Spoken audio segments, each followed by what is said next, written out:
लोकसभा चुनाव को लेकर इंडिया गठबंधन एक्टिव हो गया है। उत्तर प्रदेश में सीट शेयरिंग को लेकर एसपी और कांग्रेस के बीच इंडिया अलायंस के परचम तले मंथन हो रहा है।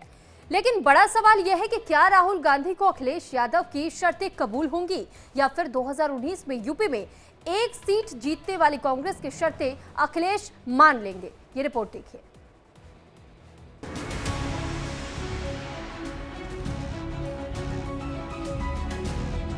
जैसे जैसे लोकसभा चुनाव नजदीक आ रहे हैं, वैसे वैसे ही इंडिया गठबंधन भी सीट शेयरिंग को लेकर धीरे धीरे आगे बढ़ रहा है। राजनीतिक पंडितों की नजर सबसे पहले यूपी की लोकसभा सीट पर है। सीटों के बंटवारे को लेकर आज सपा और कांग्रेस की बैठक है। हालांकि पहले यह बैठक 12 जनवरी को होनी थी, लेकिन कांग्रेस ने अंतिम समय पर इसे रद्द कर दिया था। इसको लेकर सपा ने नाराजगी भी जताई थी। हालांकि बसपा के अकेले चुनाव लड़ने के ऐलान के बाद अब कांग्रेस और एसपी के बीच नजदीकी फिर बढ़ती दिख रही है। कांग्रेस सूत्रों के मुताबिक आज की बैठक में रालोद शामिल नहीं होगी।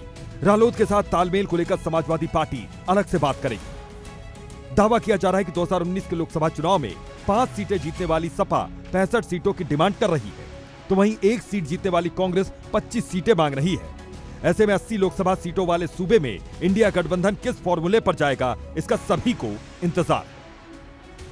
अखिलेश यादव पहले ही ये साफ कर चुके हैं कि सूबे में इंडिया गठबंधन का नेतृत्व सपा ही करेगी। सपा 65 सीटों पर चुनाव लड़ने की दावेदारी कर रही है।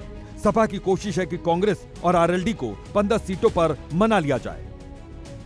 मुझे उम्मीद है कि जो गठबंधन की बातचीत हो रही है वो अच्छे माहौल में बातचीत हो रही है और उसका बहुत जल्दी आपको पता लग जाएगा। 2019 में एसपी ने 18.1% वोट शेयर के साथ 37 में से 5 सीटें जीती थी। 38 सीटों पर पार्टी के उम्मीदवार दूसरे स्थान पर रहे थे। एक सीट पर पार्टी तीसरे स्थान पर रही थी। सपा को कुल 1,55,33,620 वोट मिले थे। कांग्रेस ने सूबे की 80 में से 67 सीटों पर उम्मीदवार उतारे थे। पार्टी 6.4% वोट शेयर के साथ केवल एक सीट ही जीत सकी और 3 सीटों पर दूसरे स्थान पर रही। कांग्रेस यूपी से केवल सोनिया गांधी की सीट ही जीत सकी और तब पार्टी के राष्ट्रीय अध्यक्ष रहे राहुल गांधी अपनी सीट भी नहीं बचा पाए थे। यूपी कांग्रेस के नेता जहां सीट शेयरिंग के लिए 2009 को फॉर्मूला बनाने की बात कर रहे हैं, वहीं सपा 2019 के लोकसभा चुनाव और 2022 के यूपी चुनाव को आधार बनाने की बात कह रही है। लेकिन 2024 लोकसभा चुनाव के लिए क्या फॉर्मूला बनता है, इसका सभी को इंतजार है। वहीं दूसरी ओर यूपी के पड़ोसी राज्य बिहार में सीट शेयरिंग में हो रही देरी को लेकर भी नाराजगी बढ़ती जा रही है। Bureau report, India daily live.